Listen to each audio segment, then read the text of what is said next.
नमस्कार, स्वागत है आप सभी का हमारी इस बेहद खास पेशकश में जिसका नाम है निकुंज की नज़र। और स्वतंत्रता दिवस के मौके पर आज हम ये खास पेशकश लेकर आए हैं जहां पर हमारे प्रबंध संपादक निकुंज डालमिया न सिर्फ बाजार पर बात करेंगे बल्कि आज़ादी का जश्न भी बनाएंगे। तो सबसे पहले आज़ादी मुबारक आपको भी और सभी दर्शकों को भी। 77 साल का इतिहास है हमारा। और वैसे इसके पहले भी अगर जाएं तो भारत तो हमेशा से इतिहास को लेकर बहुत ज़्यादा अमीर रहा है, गढ़ा हुआ रहा है। लेकिन 77 इयर्स इन्होंने आपके मुताबिक, आपके रिसर्च के मुताबिक, आपकी पढ़ाई लिखाई के मुताबिक भारत की शक्ल सूरत को क्या दिशा दे दी, क्या बदल दिया, कैसे बदल दिया?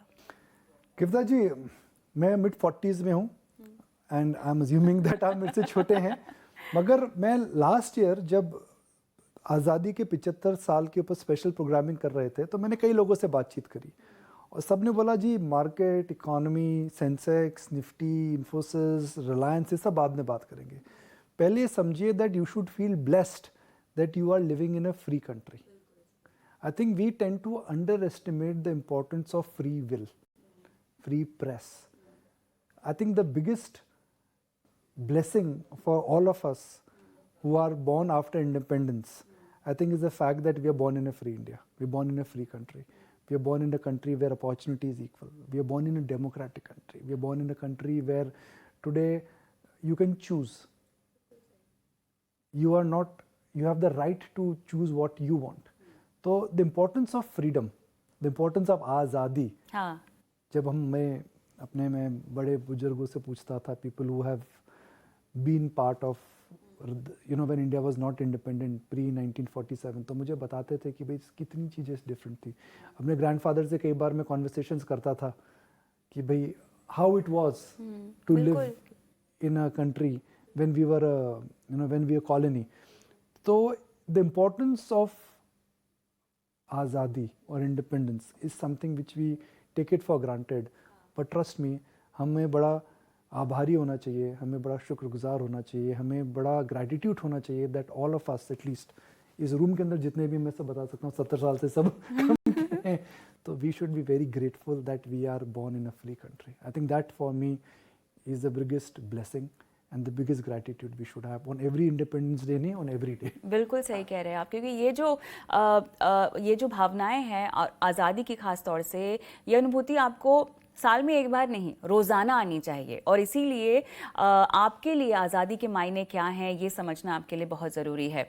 आपके क्या मायने होंगे आप हमें ज़रूर लिखकर भेजिएगा, लेकिन आज़ादी के मायने आपके लिए क्या हैं, आप कैसे समझते हैं आज़ादी को? तो हम बिजनेस चैनल में तो बात करते हैं फाइनेंशियल फ्रीडम, आर्थिक आज़ादी। बिल्कुल। आर्थिक आज़ादी क्या है? आर्थिक आज़ादी वह होती है when you have control over time. हाँ। कंट्रोल ओवर टाइम क्या होता है? You can control over time. अच्छा, कंट्रोल ओवर टाइम। अगर आप फाइनेंशियल इंडिपेंडेंस अगर आपके पास है तो you can control your time, you can do what you want to do, you can decide whom you want to meet, you can decide whom you want to spend time with। अगर आप एक आर्थिक आज़ादी में नहीं हैं तो आप पे डेट बर्डन होता है। हाँ। आपको रोज़मर्रा के खर्चे देखने पड़ते हैं, आप चूज़ नहीं कर सकते हैं। कई बार सोमवार की सुबह मैं भी ऑफिस नहीं आना चाहता हूँ मगर आना पड़ता है बिकॉज ड्यूटी कॉल्स, राइट। तो मेरे हिसाब से आर्थिक आज़ादी का पूरा मायने, at least I hope to achieve financial freedom. तो मेरे लिए फाइनेंशियल फ्रीडम पर्सनली, देखिए सबके लिए अपने मायने होते हैं। सही बात है। किसी के लिए कुछ नेटवर्थ का नंबर होता है, किसी के लिए कुछ घर होता है, किसी के लिए फ्यूचर एजुकेशन होती है बच्चे की, किसी के लिए रिटायरमेंट फंड्स होते हैं, किसी के लिए एक हॉलीडे प्लानिंग होती है। मेरे हिसाब से financial freedom for me is nothing else but independence over time. हमारी ज़िंदगी में सबसे बड़ी कमोडिटी क्या है? हमारी ज़िंदगी में सबसे बड़ी कमोडिटी है, सबसे बड़ी चीज़ क्या है? टाइम। वही एक चीज़ है जो हमारी ज़िंदगी में कम हो रहा है। अगर जो चीज़ आपकी ज़िंदगी में कम हो रही है, अगर आप उसको कंट्रोल कर पाएँ और आप उसको अपने तरीके से स्पेंड कर पाएँ, तो शायद for me that is financial freedom. और फाइनेंशियल फ्रीडम आज के ज़माने में जब आती है, जब आप निश्चिंत होते हैं, आपके खर्चे प्लान्ड होते हैं, आपकी future needs are taken care of, तो आप जो समय है अपने हिसाब से बिना कंपल्सिव तरीके से लौटा सकते हैं। तो मेरे लिए फाइनेंशियल फ्रीडम की डेफिनेशन वह है, थोड़ी हटके है। हाँ। मगर मेरे लिए वह है नहीं, और काफ़ी सारे लोग इस बात से रिलेट भी करते होंगे, आपकी जो आज़ादी की परिभाषा है उससे रिलेट भी करते होंगे, और ज़रूरी भी है क्योंकि आर्थिक आज़ादी एक ऐसी भावना है जो समझाया निकुंज जी ने भी, आप एक साथ इसको नहीं पा सकते। एक कदम आपको एक समय में एक कदम रखना होगा, one step at A time जैसे हम कहते हैं, और यही हमारी कोशिश इस चैनल के जरिए भी है कि आपको आर्थिक आज़ादी की राह पर ले जाया जाए। कविता जी देखिए, बफेट साहब है वन ऑफ द हाँ, रिचेस्ट मैन है, वो जी। एक छोटे से शहर में रहते हैं, और मुझे जो पता है, जो मैंने पढ़ा है, मिला नहीं हूँ हालांकि उनसे कभी, कि उनका जो घर है वो शायद 40 साल पुराना है, अभी भी उसी घर में रहते हैं वो, बिकॉज वो काफ़ी सेटिस्फाइड है। मैं कई लोगों से मिलता हूँ बॉम्बे में। सेटिस्फाइड शब्द बहुत ज़रूरी है यहाँ यू पर। Know what is enough for you, you know what is enough for you, I think is the biggest thing in life. पर कैसे पता चले हमारे लिए कितना काफ़ी है? ये तो संतुष्टि, सेटिस्फैक्शन। कैसे पता चलेगा कि हम ये पर्याप्त है? देखिए, यह एक माइंडसेट होता है, और आपको पता होना चाहिए कि what is good and what is excess. In today's time I think we live in a world of abundance. आज से हम आज़ादी की बात कर रहे हैं, तो आज से जब इंडिया इंडिपेंडेंट हुआ था तो यहाँ पे फूड ग्रेन की शॉर्टेज थी, यहाँ पे मिल्क की शॉर्टेज थी। उसके बाद ऑपरेशन फ्लड हुआ, अमूल ने बहुत बड़ा रोल प्ले करा। फिर ग्रेन्स के ग्रीन रेवोल्यूशन हिंदुस्तान के अंदर आया। तो एक ज़माना था कि हिंदुस्तान के अंदर हर 2-3 साल के अंदर millions would die because of because of famines. अब वह नहीं है। We are going from a society of scarcity to abundance. उस abundance के अंदर हमारे आसपास की जो needs हैं वह भी चेंज हो रही हैं। एक ये बड़ा पर्सनल डिसीजन है, मैं किसी पे टिप्पणी नहीं कर रहा हूँ, मगर मेरा ये मानना है that everybody should ask a very basic question, what is enough, what is excess, what is not requirement. ये डिटैचमेंट वाली जो बात होती है, आई थिंक वो बहुत इंपॉर्टेंट है। हम आज थोड़ी स्पिरिचुअल बातें कर रहे हैं, मार्केट की बात भी करेंगे, but what is enough is something which is a very individualistic call. एक ज़माना था जब हम एक मोबाइल फ़ोन के अंदर 10 या 15 मैसेजेस आते थे, हम बड़े खुश होते थे। आज मेरे मोबाइल फ़ोन के अंदर, मैं क्लाउड पर हूँ एप्पल के फ़ोन के अंदर, जिसके अंदर 1 TGB का क्लाउड डेटा है, और मुझे लगता है कि वह थोड़े दिन में वह भी ख़त्म हो जाएगा, इतना डेटा आ रहा है। तो really depends on what is enough. चलिए, ये कुछ ऐसी चीज़ें हैं जो शायद आपको मंथन करने पर मजबूर करें, और जो भी आपकी सोच हो लिखकर भेजिएगा। बाजार की ओर रुख करते हैं। हफ्ते का सबसे अहम इवेंट पॉलिसी, आप कैसे पढ़ते हैं? महंगाई अभी भी चिंता बनी हुई है। देखिए, जो किचन टॉक है, आलू, प्याज, टमाटर, गेहूँ, अब वह बेडरूम टॉक हो चुकी है, और आरबीआई के बोर्डरूम तक पहुंच चुकी है। आप पहले प्याज काटने के बाद रोते थे, अब प्याज खरीदने से पहले रो रहे हैं, पर रोना तो पड़ रहा है आपको। तो आरबीआई ने क्या करा है? आरबीआई ने, to give you an example, आप एक किले में हैं, आरबीआई वहाँ के मैनेजर हैं किले में, और इन्फ्लेशन एक प्रकार का एनिमी है। तो आरबीआई को लगा था कि भाई इन्फ्लेशन जा चुकी है, बंदूकों को उल्टा घुमा करके खेमे में डाल दे, मगर इन्फ्लेशन आ रही है। जब हम काफ़ी समय से बात करें, अब तो दिख रहा है आ रही है, आरबीआई ने बंदूकें वापस निकाली है, आरबीआई ने फायर नहीं करा है, मगर RBI is getting the guns ready if inflation comes back. तो शक्तिकांत दास साहब ने वही कहा है। छोटे मेजर्स उन्होंने अनाउंस करे हैं आईसीआर को लेकर के, जिससे नीचे शॉर्ट टर्म में लिक्विडिटी टेम्परेरी कम हो जाएगी। अच्छा। आरबीआई ने चेतावनी नहीं दी है, मगर आरबीआई ने बोला है कि भाई देखिए, बंदूकें तो साफ करके रखने का समय आ चुका है। We will not fire the bullet, we will not shoot, but we can not ignore what is coming. तो सावधान, सावधान का मतलब ये नहीं गोली चलाओ, सावधान का मतलब है चौकन्ने रहो। वो सावधान जो था विश्राम मोड में आ चुका था। हाँ। 3-4 महीने पहले, आई थिंक विश्राम से सावधान मोड में वापस आया, अब मार भी आ गया। तो ऐसे में बाजार की गतिविधि में कोई बदलाव, या बाजार में इसको लेकर कोई चिंता पनप सकती है? बाजार में चिंता जब आएगी जब आरबीआई फायरिंग करेगा। अब तक कुछ अभी तक आरबीआई ने नहीं करा है। हो सकता है कि बंदूकें वापस खेमे में चले जाए, क्योंकि जो वेजिटेबल और फूड इन्फ्लेशन आ रही है, कुछ हद तक मुझे लगता है कि इसके अंदर सिक्लिकलिटी है। हाँ, तो सिक्लिकलिटी अगर थम सी जाती है सेकंड हाफ के अंदर, looking at that monsoon progression has been decent, तो हो सकता है कि आरबीआई वापस अपनी बंदूकों को खेमे में डाल दे। मगर आज स्थिति ये है कि हम आरबीआई इन्फ्लेशन नज़रअंदाज नहीं कर सकते। हमने कुछ एपिसोड्स पहले बात करी थी, इन्फ्लेशन आ रही है, आरबीआई ने वही बोला। तो आप देखिए, जो है ना कविता जी, जितना भी मार्केट है, यहाँ कुछ नहीं बदलता है। वही है कि चक्र पे चक्र आपको समझना पड़ता है। आपको investing is all about connecting the dots, और वही डॉट हम कनेक्ट कर रहे हैं। बिल्कुल। अब इन तमाम डॉट्स के बीच में एफआईआईज की बिकवाली भी है, जो शायद तूल पकड़ रही है पिछले कुछ सेशंस में। जी हाँ, मगर मेरा अभी भी मानना है 2022 एक बड़ा ट्रेंड था जिसमें एफआई ने बिकवाली करी। हाँ। 2023 एक बड़ा ट्रेंड रहेगा जिसके अंदर एफआई खरीदारी करेगा। 2022 के अंदर भी ऐसे पैचेस आए थे जहाँ ज़बरदस्त बिकवाली पूरे साल की मगर 3-4 हफ्तों की राहत। इस साल मुझे जो ट्रेंड लगता है ये रहेगा, ज़बरदस्त बिकवाली पूरे साल के लिए मगर 3-4 हफ्तों के अंदर थोड़ी सी थोड़ा सा रिवर्सल। तो जो बड़ा ट्रेंड वह है कि पैसा आ रहा है, बड़ा ट्रेंड है चाइना से पैसा निकल रहा है, बड़ा ट्रेंड ये है कि ग्लोबल ब्रोकरेजेस आना चाहते हैं। मैं मॉर्गन स्टैनली की रिपोर्ट एक पढ़ा था, जोनाथन गार्नर साहब है, बड़ी फेमस स्ट्रेटेजिस्ट हैं, सब फॉरेनर्स से बात करते हैं। उन्होंने बोला कि जो चाइना's पास्ट इज इंडियाज फ्यूचर। हाँ जी। इसका मतलब क्या है? चाइना के अंदर पर कैपिटा, चाइना के अंदर इकोनॉमिक ग्रोथ, चाइना के अंदर इकोनॉमिक डेवलपमेंट, चाइना के अंदर इकोनॉमिक प्रोग्रेस जो 2015 से 2018 तक कोविड से पहले हुई है वो इंडिया में होने वाली है। तो एक यूनिवर्सल एक्सेप्टेंस आ रहा है कि इंडिया में रहिए। मैं एक न्यूज़पेपर कटिंग देख रहा था कविता जी, उसमें ये लिखा था कि एक चाइनीज़ फंड लोकल पैसे इकट्ठा कर रहा है चाइनीज़ के, so that they can invest in India. So such schemes are also coming. तो इसमें तो कोई नज़रअंदाज नहीं कर सकते हैं बात को, that India is the place to be in. तो जो बड़ा ट्रेंड है मुझे लगता है एफआई का पॉजिटिव है, उसके अंदर 3-4 हफ्ते इधर उधर तो देखिए चलता रहता है। जैसे हम कहते हैं ना, बड़े बड़े देशों में छोटी छोटी बातें होती रहती हैं। सेनोरिटा। तो यही है। तो अब ऐसे में बाजार सस्ता भी है, ऐसा तो नहीं कह सकते हम। बाजार में कुछ चीज़ें हैं जो सस्ती हैं, कुछ चीज़ें हैं जो महंगी है। कैसे देखते हैं आप तो इसे? चलिए एक टेबल बनाते हैं, सस्ता और अच्छा। ठीक है। बहुत कम हिस्सा है मार्केट में इस लेवल पर जो कि सस्ता और अच्छा है। सस्ता और अच्छा क्या है? सस्ता हम बोलते हैं वैल्यूएशंस को, और अच्छा हम उसको बोलते हैं जहाँ पे अर्निंग सस्टेन करेगी। ये हमारी पहली कैटेगरी, आज मार्केट की पहली बात करते हैं। सस्ता और अच्छी कैटेगरी में मैं बोलूँगा कि इस समय बहुत कम सेक्टर्स बचे हैं। तो उसके अंदर 2-3 सेक्टर्स जो मेरे जहन में आते हैं सस्ता और अच्छा। Number 1 PSU banks. अच्छा। सस्ते और अच्छे हैं। हालांकि मार्केट्स में हमने देखा था थोड़े दिन से मारामारी हुई है बिकॉज नतीजों में निम्स में कंप्रेशन था, मगर मुझे लगता है एज अ ट्रेंड ये सस्ते हैं और आने वाले 6 से 12 महीने तक बारिंग नियर टर्म वॉलेटिलिटी मुझे लगता है कि इनके अंदर अभी भी अपसाइड रह सकती है।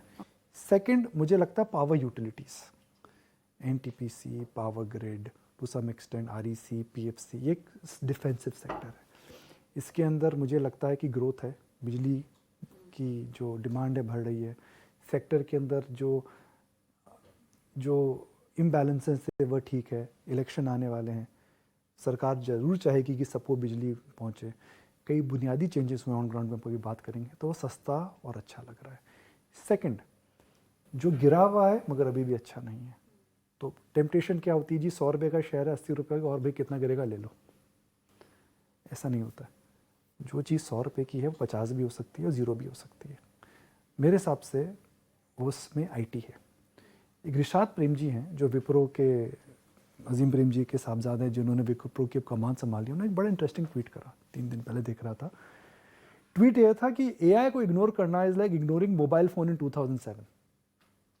AI को इग्नोर करना, हमारे प्रोड्यूसर साहब वो ट्वीट भी दिखाएंगे, AI को इग्नोर करना is like ignoring mobile phone in 2007, right? तो उनका यह मानना है कि AI को लेकर के डिस्ट्रप्शन आ रहा है। Indian IT companies man power dominated है। 4 लाख TCS के पास लोग हैं, 3 लाख इन्फोसिस के पास है, 1.5-2 लाख विप्रो में काम करते हैं। तो मैन पावर का काम है। अगर AI मैन पावर को टेक ओवर कर लेता है तो क्या इनके जो बिजनेस मॉडल है वह चेंज हो सकता है? मुझे नहीं पता, किसी को नहीं पता। मगर रिशाद प्रेम जी जो कि सेंटर ऑफ द स्टॉर्म में हैं, जिनको समझ ज़्यादा है, टेक्नोलॉजी जानते हैं, हमसे समझ कई गुना ज़्यादा है, अगर ऐसा आदमी ऐसी ट्वीट करता है तो इसको मैं नज़रअंदाज नहीं करूँगा। बिल्कुल। तो ये दूसरा सेक्टर हो गया जो कि सस्ता है मगर अभी अच्छा नहीं है। और तीसरा है जो अच्छा है मगर महंगा है। भाई अच्छा है, भाई शेयर बाज़ार में हमेशा हम कहते हैं जी आपको सोना पीतल के भाव में मिले तो बहुत अच्छा है। मेरे हिसाब से उसमें आती हैं कंज्यूमर कंपनीज, उसके अंदर आती हैं आपकी MNC capital good names, ABB, siemens, वो अच्छे हैं मगर सस्ते नहीं हैं। कुछ लार्ज NBFCs महंगे अच्छे हैं मगर सस्ते नहीं हैं। कुछ लार्ज आपके कैपिटल गुड्स हो गई FMCG कंपनीज, तो HUL, नेस्ले अच्छे हैं मगर सस्ते नहीं हैं। सीमेंस, ABB, थर्मैक्स MNC नहीं है मगर वह भी अच्छा है मगर सस्ता नहीं है। तो ये 2-3 कैटेगरीज हैं जहाँ पर मुझे लगता है कि परिवर्तन, जहाँ पे वो अच्छे हैं मगर सस्ते नहीं हैं। अब ऐसे में जो आपने जो टेबल आपने समझाया, इसको लेकर ये मौजूदा हाल के मुताबिक समीकरण बन रहे हैं जो आप बता रहे हैं, या आपको लगता है कि यहाँ से गतिविधि थोड़ी सी और कुछ क्वार्टर्स या 1-2 साल के नज़रिए से देखी जा सकती है? चलिए एक नई सीख आपको बताता हूँ, क्योंकि मेरे लिए नई सीख है ये। मुझे किसी बहुत ही बड़े बाज़ार के वरिष्ठ आदमी ने बताया। उन्होंने बताया जी, मार्केट के अंदर अगर आप देखें, इंडिया की नहीं, हर जगह किसी भी मार्केट की बात करें, तो 92 to 93% people have a time frame which is less than 1 year. 93% people, 90 हो सकता है, 93 हो सकता है, मैथ्स मैं आपको दे रहा हूँ। अधिकांश। 5% people have a time frame of 1 to 3 years. अच्छा। But 0.5% to 1% of the people who are in the market, they are in more than 5 years. तो आपको डिसाइड करना है कि आप कौन से ब्रैकेट में। मैं ये नहीं कह रहा हूँ कि लेस देन 1 ईयर खराब है, मैं ये नहीं बोल रहा हूँ कि लेस देन 1 to 3 ईयर भी खराब है, या only 5 year plus is a great. आपको डिसाइड करना आप कहाँ पर खड़े हैं, फिर आपको अपनी नीति समझानी चाहिए। अब मिसाल के तौर पर आप सिप देखिए, ऑल टाइम हाई पर थी सिप्स, जो 2 दिन पहले आंकड़े आए। तो सिप का इन्वेस्टर जो आ रहा है वो 2 दिन के लिए नहीं आ रहा है, 2 महीने के लिए नहीं आ रहा है, वो 5 साल के लिए आ रहा है। तो वो चूज करके आ रहा है, वो अपना गोल, अपना समय। आप टीएमएस देखती हैं, आप पर्सनल फाइनेंस मेरे से ज़्यादा जानती हैं। आप देखिए वो डिफाइन कर रहा है कि मेरा टाइम फ्रेम क्या है, तो आपको मार्केट के अंदर वो डिफाइन करना चाहिए। ये मेरे लिए लंबी सीख है। जो बड़ा पैसा लोगों ने बनाया है, बड़ा जिसे हम कहते हैं कि मल्टी बैगर, वह बनता अक्सर उनके लिए वो सेकेंड और थर्ड रेंज में, 1 से 3 या फिर 5+। मिसाल के तौर पर आज हम कुछ डेटा दिखाते हैं, हम अक्सर बात करते हैं जी पिछले 10 साल की बेहतरीन कंपनियां कौन सी हैं। बजाज फाइनेंस, कौन सा दूसरा नाम आपके माइंड में आता है? पिछले 15 साल में कौन सा मल्टी बैगर बना हिंदुस्तान में? HDFC bank, Bajaj finance. मगर देखिए ट्यूब इन्वेस्टमेंट 10 साल पहले 130 रुपया था, आज 3000 रुपया है। स्कॉट्स 140 रुपया था, आज 2000 से ऊपर है। सुंदरम फाइनेंस, सुंदरम फास्टनर्स, इन कंपनियों ने पिछले 5 से 10 साल के अंदर 10 गुना, 15 गुना, 25 गुना रिटर्न दिए। तो आप अच्छे बिजनेस में अगर लंबे समय तक बैठे रहें तो आपको हिंदुस्तान के अंदर पैसा बनाने का बहुत मौका मिलेगा। मगर मैं फिर उसी बात पे जाता हूँ, आपको डिसाइड करना पड़ेगा आप ब्रैकेट 1 में हैं, लेस देन 1, ब्रैकेट 2, 1 to 3, या ब्रैकेट 3, 5+। ये मेरी नई सीख है, तो मैं सोचा व्यूअर्स से मैं शेयर करूँ। नहीं, बहुत ज़रूरी सीख है, क्योंकि आप किस तरह के निवेशक हैं और किस अवधि के साथ बाजार में आना चाहते हैं, ये जब तक आप निर्धारित नहीं करेंगे तो आपकी रणनीति आपके लिए सही तरीके से सामने उभर कर नहीं आएगी। लेकिन 2 सेक्टर्स, रियलिटी और फार्मा, इसको लेकर आपका व्यू क्या बनता हुआ दिखाई दे रहा है? देखिए फार्मा एक है ना बहुत कॉम्प्लिकेटेड सेक्टर है। इसलिए कॉम्प्लिकेटेड सेक्टर है कि सन फार्मा, सिप्ला, ऑरबिंदो फार्मा, ग्लैंड फार्मा, इन सब कंपनियों के अंदर हालांकि फार्मा आगे या पीछे लगा रहता है, मगर इनके जो प्रोडक्ट्स होते हैं इनके अंदर कोई सिमिलरिटी नहीं होती है। फार्मा में सबसे पहले पूरी चेन समझते हैं। सबसे पहले होती हैं बेसिक प्रोडक्ट्स, जो पैरासीटामोल बनाते हैं, जो कि बेसिक ड्रग्स बनाते हैं, जो कि दवाइयों का बेस होता है। फिर उसके बाद आती है API, फिर उसके बाद आती है फॉर्मुलेशन। तो एक प्रोसेस है, और ये पूरी की पूरी सप्लाई चेन में कुछ कंपनीज कहीं कहीं पर हैं। कुछ कंपनीज हैं जो ब्रांडेड में हैं, कुछ कंपनीज हैं जो इंजेक्शंस बनाती हैं, कुछ कंपनीज हैं जो कि इनहेलर्स बनाती है। तो you can not draw universal line and say that pharma के अंदर हम एक यूनिवर्सल फैक्ट बोल सकते हैं। फार्मा में कोविड के बाद एक री रेटिंग हुई थी। सबको लगा था भाई कोविड के बाद इस सेक्टर के अंदर भरपूर प्रॉफिट है और रहेगा। भगवान का शुक्र है कोविड खत्म हो गया, मगर जो इन्वेंट्री लॉसेस थे काफ़ी ज़्यादा है। फार्मा शेयर की रेटिंग हुई थी, अब डी रेटिंग हुई है। मगर अब फार्मा के अंदर कुछ चीज़ें अच्छी हो रही हैं। API prices have gone up, formulation prices are coming back, मगर stock prices have also gone up। तो फार्मा को आप एक सेक्टर ट्रीट ना करें। फार्मा में आपको थोड़ा होमवर्क करना पड़ेगा, थोड़ा आपको समझना पड़ेगा that what is the difference between Cipla and Sun Pharma, what is the difference between Laurus and Granules, what is the difference between Natco. Natco एक R&D बेस्ड कंपनी है। सिप्ला के अंदर डोमेस्टिक और रेस्पिरेटरी दवाइयाँ हैं। सन का जो फॉर्मूला है, सन का जो पोर्टफोलियो है, उसके अंदर डायबिटीज़ और ब्लड प्रेशर की दवाइयाँ काफ़ी हैं। एल्केम के अंदर एंटीबायोटिक्स का जो पोर्टफोलियो काफ़ी ज़्यादा स्ट्रॉन्ग है। ऑरबिंदो के अंदर इंजेक्टेबल का मॉडल है। तो ये होमवर्क करना पड़ेगा। बिल्कुल, हाँ, काफ़ी जटिल है मेरे ख्याल से ये। लेकिन अब ऐसे में किसी को कुछ पकड़ना हो तो किस तरह के वैल्यूएशंस के साथ पकड़े, या वो एक क्राइटेरिया क्या हो सकता है? वैल्यूएशंस क्राइटेरिया तो देखिए इसके अंदर है ना कोई एक थोड़ी मेहनत करनी पड़ेगी हाँ, कविता जी। मतलब that's a very longish kind of thing that how do you identify pharma trend एक शो करते हैं इसके ऊपर, मगर मैं इतना बोलना चाहूँगा कि फार्मा को एज ए सेक्टर अप्रोच ना करें, एज अ कंपनी अप्रोच करें। देखिए 4 साल पे 5 साल पहले लुपिन का जहाँ तक मुझे याद है ऑपरेटिंग प्रॉफिट मार्जिन 22-23% था, अब ऑपरेटिंग प्रॉफिट मार्जिन 10 से नीचे है। सन का operating profit margin because of the complications they had with the real estate thing it really plummeted, अब उसका मार्जिन वापस आ चुका है। नेटको फार्मा के अंदर कुछ अप्रूवल्स आए थे रेमडेली फिगर की, उसकी वजह से उन्होंने एकदम छक्का मारा था, मगर अब उनके अप्रूवल्स नहीं आ रहे हैं। सिमिलरली डॉक्टर रेड्डी में रशिया को लेकर के बहुत बड़ा अपसाइड मिला था, वह ठंडा हो चुका है। सिप्ला के अंदर हम देख रहे थे कि इनका जो अमेरिकन मार्केट है वह ठीक हो रहा है, मगर एक नेगेटिव न्यूज़ आई थी। ग्लेनमार्क डेट अपना रिड्यूस कर रहा है। तो बहुत ही it's not a easy sector to call. बिल्कुल नहीं, मेरे ख्याल से आपका आइडिया सही है कि एक शो करना चाहिए जल्दी इसको लेकर पेशकश लाएंगे, लेकिन रियलिटी को लेकर भी क्या इसी तरह से आपकी राय है? That's easy sector to understand. Real estate का अगर ट्रेंड अगर आपके घर, अगर पड़ोसी के घर का प्राइस ऊपर जा रहा है तो आपके घर का प्राइस ही सेम बिल्डिंग में ऊपर जाएगा। ऐसा नहीं हो सकता है कि अगर हम बॉम्बे टर्मिनोलॉजी में बात करें कि अगर अंधेरी ईस्ट ऊपर है तो अंधेरी वेस्ट नीचे जाएगा।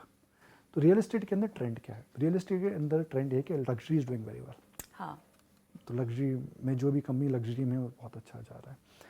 पिछले हफ्ते हमारे चैनल पे प्रेस्टीज एस्टेट के सीईओ आए थे, ब्रिगेड इंटरप्राइजेस से के रिप्रेजेंटेटिव आए थे। उन्होंने कहा कि बुकिंग्स अच्छी चल रही हैं। उन्होंने यह भी बोला कि बुकिंग अच्छी चल रही है across the category, especially in large metros, और लग्जरी के अंदर अभी डिमांड ज़्यादा है, सप्लाई कम है। So focus on companies which have a higher bent towards urban, focus on companies which have a higher bent towards luxury. I think mass market के अंदर मुझे लगता है थोड़ी कठिनाई हो रही है। मास मार्केट के अंदर मुझे लगता है कि हालांकि हम हमेशा बोल सकते हैं हिंदुस्तान के अंदर भाई आबादी इतनी बड़ी है, मास मार्केट बिकेगा, मगर मास मार्केट के अंदर मुझे लग रहा है कि इन्फ्लेशन का जो मार है वह पड़ रही है। क्योंकि जो मास मार्केट है वो बहुत प्राइस सेंसिटिव होता है। वहाँ पर 1% इंटरेस्ट रेट ऊपर नीचे जाती है तो आपकी ईएमआई में फ़र्क पड़ता है, आपकी अफोर्डेबिलिटी में फ़र्क पड़ता है। पर रियल एस्टेट के अंदर मुझे लगता है कि the trend I think is on the upside. It's easy sector to understand, not as complicated as pharma, because trend जो होता है यूनिवर्सल होता है। मतलब ऐसा नहीं हो सकता है कि एक लोकेलिटी में ऊपर जाए दूसरी लोकेलिटी में नीचे जाए। So what one person will do, other will follow the same direction in terms of a general trend what I have seen over the years. चलिए, चर्चा को तो यहीं समेटना होगा, लेकिन लॉन्ग वीकेंड है। उम्मीद करते हैं कि आप सब इसको लॉन्ग वीकेंड नहीं बल्कि आज़ादी के जश्न के तौर पर बनाएं। बट आपकी क्या प्लान है? मंडे वर्किंग है अभी तक तो, जहाँ तक मुझे पता है। हाँ, तो बिल्कुल लॉन्ग वीकेंड है नहीं। हमारा तो लॉन्ग वीकेंड नहीं है। देखिए, हम आपको मिलेंगे चैनल पर लगातार लाइव, ठीक है? कुछ स्पेशल शोज कर रहे हैं। हाँ, बिल्कुल। एक बड़ा अच्छा स्पेशल शो प्लान करा है ET Now इंग्लिश पे, the real meaning of financial freedom. तो I think if by watching this show, if you are able to take the message of financial freedom and influence even one life, I think I will be very happy and both of should be very happy that हमने एक जिंदगी बदली। तो हमारा endeavor यही रहेगा that इस financial freedom के message को बाहर ले, and I would encourage everybody to really understand the whole concept of financial freedom. It is something which is very easy, बहुत complicated चीज नहीं है, मगर discipline, patience, understanding and risk management, simple. बिल्कुल, बहुत बहुत धन्यवाद आपका इस खास पेशकश में। मुझे भी इजाजत दें, नमस्कार।